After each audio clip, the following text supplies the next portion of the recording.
The morning sun crusted the rugged mountains surrounding Alpine, Colorado, in 1878, casting long shadows across the dusty main street where Sophia Zimmerman stood frozen, watching her life's possessions burn. The general store, her late father's pride and joy, was engulfed in flames that licked the dawn sky, reducing 15 years of family history to ash and cinder. Townsfolk formed a bucket brigade, but their efforts were futile against the hungry fire. Sophia's shoulders shook as she hugged herself, tears evaporating in the intense heat before they could fall from her cheeks. "Miss Zimmerman." Sheriff Thompson approached, hat in hand. "I'm mighty sorry. Looks like them oil lamps must have tipped during the night." Sophia knew better. This was no accident. Jasper Holden had made his intentions perfectly clear last week: sell to him or face consequences. She'd refused, and now she was watching those consequences consume everything she owned. "Where will you go?" the sheriff asked, his weathered face etched with concern.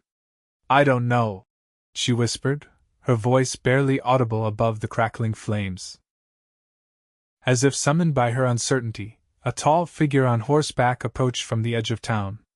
The rising sun silhouetted his broad shoulders and the distinctive shape of his Stetson. Everyone in Alpine recognized Wade Patterson, owner of the Silverbell Ranch. He dismounted in one fluid motion, boots hitting the dirt with practiced ease. "Miss Zimmerman," he said, his deep voice carrying despite its softness. Wade wasn't a man who needed to speak loudly to command attention. "I heard the commotion from my camp outside town." Sophia had only spoken to Wade Patterson a handful of times during his visits to purchase supplies. At 32, he was one of the most successful ranchers in the territory, but unlike other wealthy men, he carried himself with a quiet dignity that commanded respect without demanding it. His piercing blue eyes took in the scene before settling back on her face. "This Holden's doing?" he asked simply. Sophia hesitated, then gave a small nod. The sheriff shifted uncomfortably beside them. "Now, Wade, we don't know that for certain, we know." Wade cut him off, his tone brooking no argument. He turned back to Sophia. "My ranch hand is riding in shortly. He'll take you to Silverbell. You'll be safe there until you decide what's next. Mr. Patterson, I couldn't possibly." "You can and you will," he said, not unkindly. "Unless you've got other arrangements?" She didn't. Her aunt in Denver might take her in, but the journey would be costly and dangerous for a woman alone. "I can pay my way," she insisted, pride straightening her spine despite everything. "I can cook, clean, mend whatever work you need done." A slight smile touched the corner of his mouth. "We'll sort that out later. For now, just accept the help, Miss Zimmerman." An hour later, Sophia found herself on horseback beside Wade's ranch hand, a kind-eyed man named Hector, heading toward the Silverbell. Her entire life was now contained in a single hastily packed bag. As she crested the hill and looked back at the smoldering ruins of the store, something hardened inside her. She would rebuild somehow. She just needed time to figure out how. The Silverbell Ranch sprawled across the valley, a collection of well-maintained buildings nestled against the backdrop of towering pines and distant peaks. Cattle dotted the verdant pastures, and the sound of hammering rang out from somewhere near the barn. As they approached, Sophia was struck by the orderliness of the place. Unlike some of the hastily constructed ranches in the territory, everything here spoke of permanence and care. Mrs. Finch, the housekeeper, greeted them at the main house, a substantial two-story structure built of sturdy logs with a wide porch wrapping around its front. "You poor dear," the older woman clucked, taking Sophia's bag. "Mr. Patterson sent word ahead. Your room's ready, and there's hot water for a bath whenever you'd like." "That's very kind, but I'm here to work," Sophia insisted. "I don't expect charity." Mrs. Finch's expression softened. "There's plenty of work to be done, don't you worry.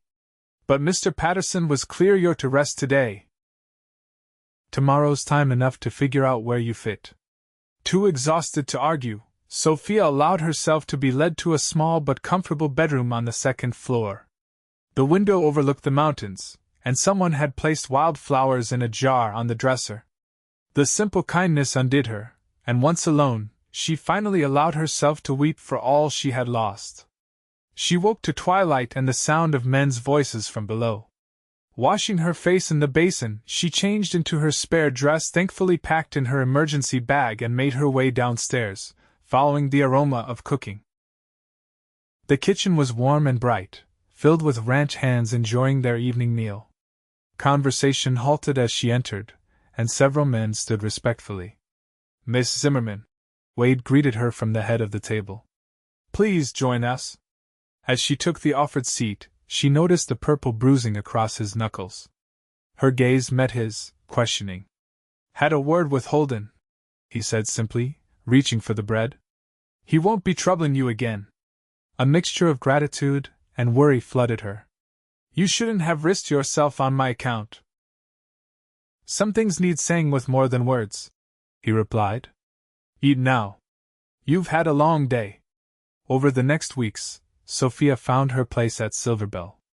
Mrs. Finch welcomed the help in the kitchen, and Sophia discovered she had a talent for the ranch's accounts. Wade often found her at the desk in the evening, lamp burning low as she meticulously balanced ledgers that had been neglected for months. "You've got a head for numbers," he commented one night, leaning against the doorframe. She looked up, brushing a loose strand of auburn hair from her face. "My father insisted I learn," said a woman should never be at the mercy of a man's arithmetic. Something like admiration flickered in Wade's eyes. "Your father sounds like a wise man." "He was," she said softly. "He would have liked you, I think." A comfortable silence settled between them.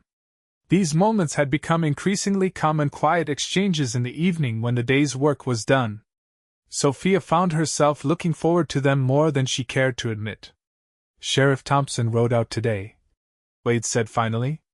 "Insurance companies agreed to pay on your store. It won't be much, but it's something." Hope flickered within her. "Enough to start again?" "Perhaps," he nodded. "Though Holden's still got his eyes on that property." "Then I'll build elsewhere," she said firmly. "Alpine needs a proper mercantile."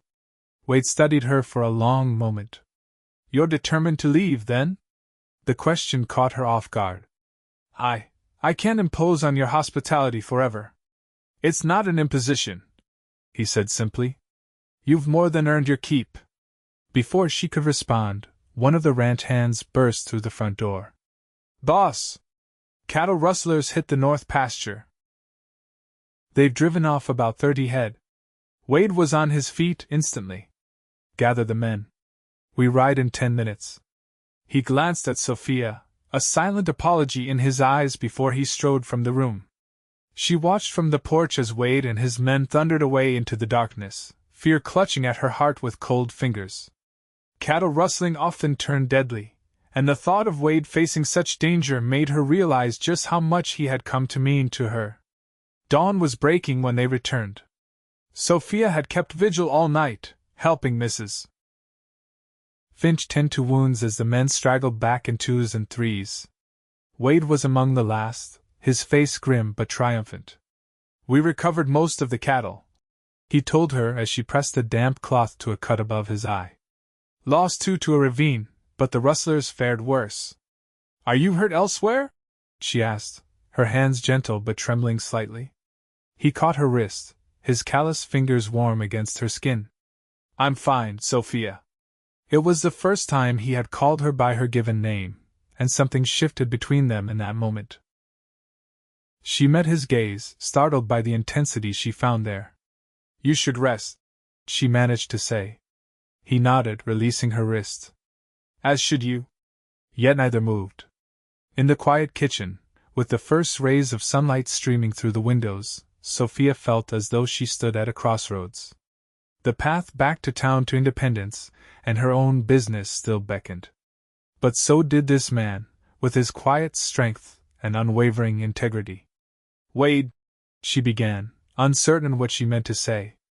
A commotion outside broke the moment. One of the hands was shouting for Wade. A wounded rustler they'd captured had taken a turn for the worse. With an apologetic glance, Wade hurried outside, leaving Sophia with her unspoken words hanging in the air. The following days brought change to Silverbell. The captured rustler died despite the doctor's efforts, and the military arrived to investigate reports that the rustlers had been selling stolen cattle to renegade Ute warriors. Through it all, Wade moved with the same steady purpose, though Sophia noticed the weight of responsibility pressing heavier on his shoulders. One evening, as summer gave way to the first hints of autumn, she found him alone on the porch, staring at the mountains that were just beginning to show touches of gold among the evergreens. "The accounts are finished for the month," she said, settling beside him on the bench. "You're doing better than expected, even with the losses from the rustling." He nodded, though his mind seemed elsewhere. "I received a letter from the bank today. They've approved the loan to expand the herd." "That's wonderful news." She smiled, though she sensed there was more. "It means more work," he said after a moment. "More responsibility." "You're equal to it," she said with conviction. He turned to look at her, a question in his eyes. "And where will you be, Sophia, when this responsibility comes?" Her heart quickened. "What do you mean?" "Sheriff Thompson says they've cleared the debris from your store site. The insurance money's waiting at the bank." His voice was carefully neutral. "I expect you'll be wanting to get back to town, start rebuilding." She had been so focused on life at Silverbell that she'd nearly forgotten about her plans to return to Alpine. The realization startled her. "I suppose I should," she said slowly, testing the words and finding them hollow.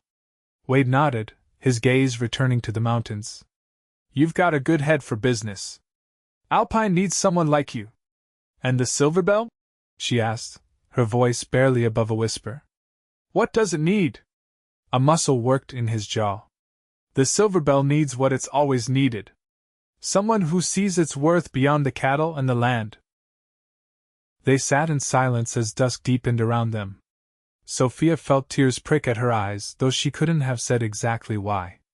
Something precious and unformed hung in the balance, waiting for words either seemed ready to speak. The next morning, Wade announced he was riding into town on business. "I'll be back by nightfall," he told Mrs. Finch, carefully avoiding Sophia's gaze across the breakfast table. After he left, Sophia threw herself into work, trying to ignore the hollow feeling in her chest.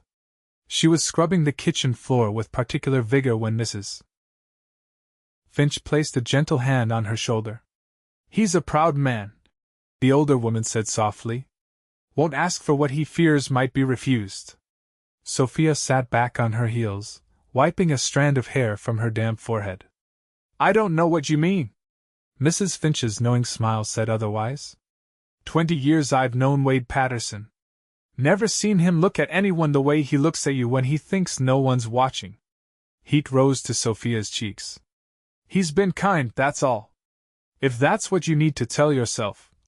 Mrs. Finch shrugged, returning to her bread dough. "But I've seen how you watch for him at the window. And I know you didn't sleep a wink the night of the rustling until he came home safe." Home. The word echoed in Sophia's mind. When had she begun to think of Silverbell as home? Wade returned later than expected, well after the hands had finished supper.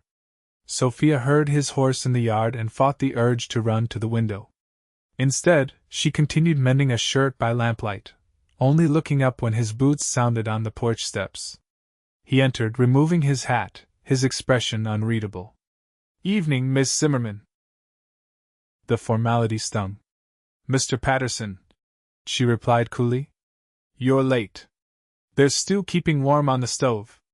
He nodded his thanks but made no move toward the kitchen. Instead, he crossed to the fireplace, staring into the flames for a long moment before speaking. "I spoke with the bank manager today. About your insurance money." She set down her mending. "Oh?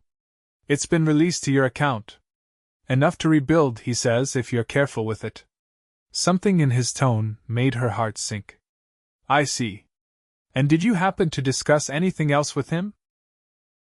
Wade turned, and in the firelight she saw uncertainty in his eyes, an expression she'd never witnessed from him before. "I inquired about purchasing the Thorson place," he said. "The old homestead just east of town. I know it. she replied carefully. Abandoned since last winter. He nodded. It's a good piece of land. Close enough to town for convenience, far enough for privacy. Has a solid little house that just needs some care. Sounds like a fine investment, she managed, though disappointment washed through her. Was he planning to move closer to town? Away from Silverbell? That depends, he said, taking a step toward her. On whether its intended occupant approves. Sophia's breath caught. Its intended. From his pocket, Wade withdrew a small leather pouch, which he placed on the table beside her. I had something else in mind when I rode to town this morning. But then I thought, what right do I have? You came here seeking shelter, not... He trailed off, running a hand through his hair. Not an aging cowboy with too much land and too little to offer a woman like you. With trembling fingers, Sophia opened the pouch. Inside was a ring, a simple gold band set with a small but perfect sapphire. It was my mother's, Wade said softly. I've kept it all these years, thinking I'd never find a woman worthy of wearing it. Until you. Tears blurred her vision. Wade, you don't need to answer now, he said quickly. The Thorson place, I thought it might suit you for a new store. Living quarters above, like you had before. Close enough that we could. Well, that I could call on you properly. His cheeks reddened slightly. I know you value your independence, and I wouldn't ask you to give that up. The enormity of what he was offering struck her. Not just his heart, but the freedom to make her own choice to rebuild her business, her life, on her own terms. And if I wanted both? She asked softly. My independence and... you? Hope flared in his eyes. Then I'd be the luckiest man in Colorado Territory. She rose and crossed to him, the ring clutched in her palm. Standing before him, she was struck by how natural it felt this moment, this man. I don't deserve you, she whispered, thinking of all he'd done, all he was offering. Wade cupped her face in his hands, his touch infinitely gentle. Then you're already halfway to heaven, he said, his voice rough with emotion. Because that's exactly where I've been since you arrived at Silverbell. Their first kiss was tender, a promise exchanged without words. When they parted, Sophia found herself laughing through tears. What is it? Wade asked, smiling at her joy. I just realized, she said. I've been trying so hard to decide between going back to Alpine or staying here when all along, the answer was building something new. Together. In the months that followed, Alpine watched with interest as two futures took shape. The new Zimmerman Mercantile rose on Main Street, larger and sturdier than its predecessor, with Sophia overseeing every detail of its construction. And at the Silverbell Ranch, the main house underwent expansion, with a new wing added and gardens planted where once there had been only hard-packed earth. Their wedding, held on a perfect October day with the aspen trees blazing gold against the mountainsides, brought together the entire community. The bride, radiant in a gown of ivory satin, carried wildflowers gathered from the meadows of Silverbell. The groom, standing tall in a new suit that couldn't quite disguise the cowboy beneath, watched her approach with undisguised wonder. I still can't believe you chose me, Wade whispered as they shared their first dance as husband and wife. Sophia smiled up at him. I chose us, she corrected. The life we're building together. That life took shape with surprising ease. 3 days a week, Sophia rode into Alpine to manage the store, which thrived under her guidance. The remaining days found her at Silverbell, where she gradually transformed the ranch house into a true home. Wade, for his part, expanded the ranch's operations with her encouragement, adding sheep to their cattle and experimenting with crops suited to the mountain soil. Their first child, a son they named Thomas after Sophia's father, arrived the following summer.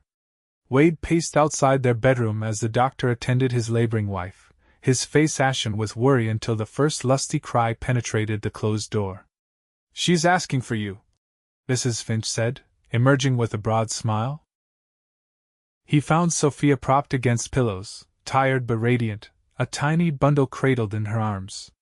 Come meet your son, she said softly. Wade approached almost reverently, his hands so sure with horses and cattle suddenly clumsy as she placed the newborn in his arms. Looking down at his son's face, so perfect and new, he felt a love so fierce it nearly brought him to his knees. "Thank you," he whispered, sitting carefully beside her on the bed. Sophia leaned against him, content. "For what?" "For this," he said simply, encompassing with that single word their child, their home, their life together. "For everything." The years brought both joys and sorrows. A harsh winter claimed many of their cattle. A daughter, Emma, joined their family when Thomas was 3.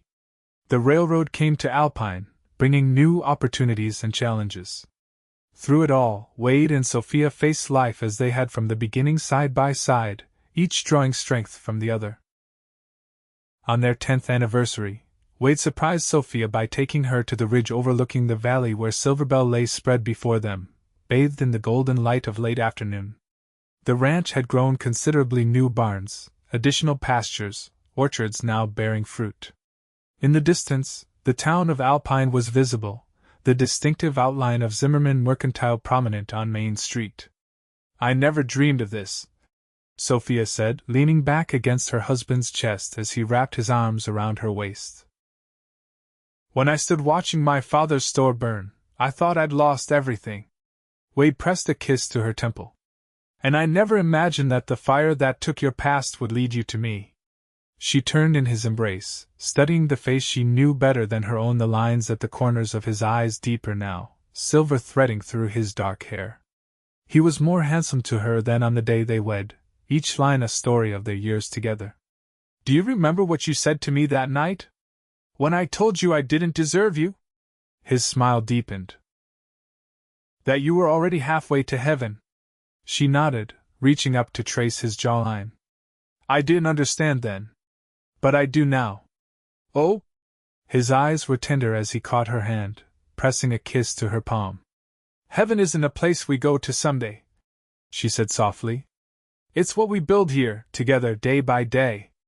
It's in Thomas's laugh and Emma's curiosity. It's in the way you still look at me like I'm the greatest treasure you've ever found." "You are," he said simply. "And so are you," she whispered. "My Cowboy.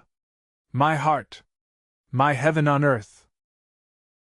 As the sun sank behind the mountains, casting long shadows across the land they both loved, Wade and Sophia stood together at the precipice of all they had built.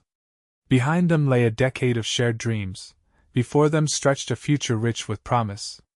And in that perfect moment, with the evening star appearing above the darkening peaks, they knew with absolute certainty that whatever challenges tomorrow might bring, they would face them as they had all others together, halfway to heaven, and climbing still.